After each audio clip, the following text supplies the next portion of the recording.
विवेक की खौफनाक रात। मेरा नाम विवेक है और मैं आज आपको अपनी जिंदगी की सबसे खौफनाक रात के बारे में बताने जा रहा हूं।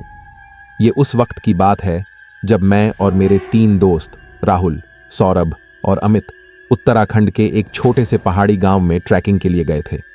हम बहुत ही उत्साहित थे क्योंकि यह जगह अपने प्राकृतिक सौंदर्य के लिए जानी जाती थी, लेकिन हम यह नहीं जानते थे कि इस जगह के साथ एक खतरनाक रहस्य भी जुड़ा हुआ है।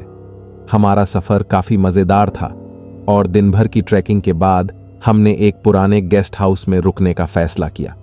यह गेस्ट हाउस दूर दराज में स्थित था और पहली नजर में ही लग रहा था कि यह जगह बरसों से वीरान पड़ी है। दीवारों पर जाले थे, फर्श पर धूल जमा थी और खिड़कियों से ठंडी हवा भीतर आ रही थी। जैसे ही हम गेस्ट हाउस के अंदर दाखिल हुए, हमें वहां के मालिक से मुलाकात हुई। उसकी आंखों में एक अजीब सा खालीपन था, जैसे वह कुछ छुपा रहा हो। उसने हमें हमारे कमरे दिखाए और फिर बिना एक शब्द कहे वहां से चला गया। रात के करीब 12 बजे थे। हम सभी थक चुके थे, लेकिन सोने से पहले हमने सोचा कि चलो बाहर जाकर थोड़ी ताजी हवा लेते हैं। चारों ओर सन्नाटा था और आसमान में बादल छाए हुए थे। गेस्ट हाउस के पीछे एक छोटा सा जंगल था और हम बिना सोचे उस तरफ बढ़ गए। जैसे ही हम जंगल के अंदर पहुंचे, हमें दूर से किसी औरत की हल्की हल्की चीखें सुनाई दी। पहले तो हमने इसे नजरअंदाज कर दिया, लेकिन चीखें तेज होती चली गईं। मेरे दोस्त राहुल ने कहा, कुछ तो गड़बड़ है, हमें वापस जाना चाहिए। लेकिन मेरे अंदर एक अजीब सी जिज्ञासा जाग गई थी। मैंने अपने दोस्तों से कहा, चलो देखते हैं ये आवाज कहां से आ रही है। हम आगे बढ़े और मैंने अपनी टॉर्च से आसपास की झाड़ियों पर रोशनी डाली। तभी मेरी नजर पड़ी, झाड़ियों के बीच में एक औरत खड़ी थी। उसने सफेद साड़ी पहनी हुई थी और उसके बाल बिखरे हुए थे।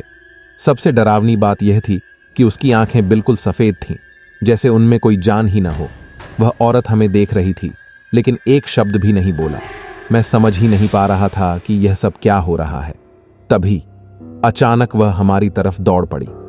उसकी चाल इतनी तेज थी कि हम सब डर के मारे उल्टे पैर भागने लगे।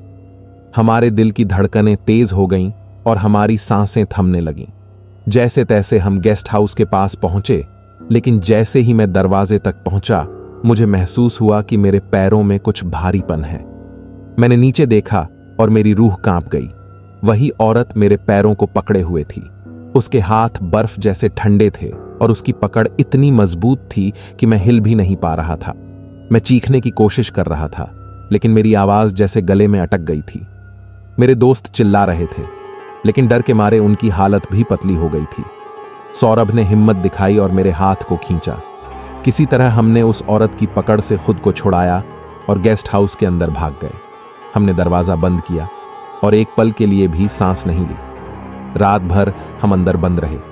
हर आवाज हमें और डरा रही थी। ऐसा लग रहा था जैसे वह औरत दरवाजे के बाहर खड़ी होकर हमें देख रही हो। किसी ने हमसे कहा था कि इस गेस्ट हाउस में कई साल पहले एक औरत ने खुदकुशी की थी और उसकी आत्मा तब से यहां भटक रही है। हम इस बात पर यकीन नहीं करते थे, लेकिन अब हमें समझ में आ रहा था कि यहां कुछ न कुछ अजीब जरूर है। सुबह होते ही हमने बिना किसी देर किए वहां से जाने का फैसला किया।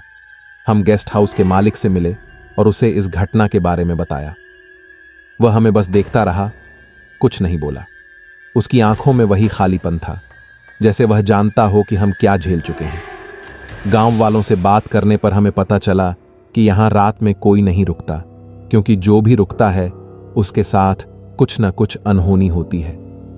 निष्कर्ष तो दोस्तों, ये थी मेरी सच्ची घटना।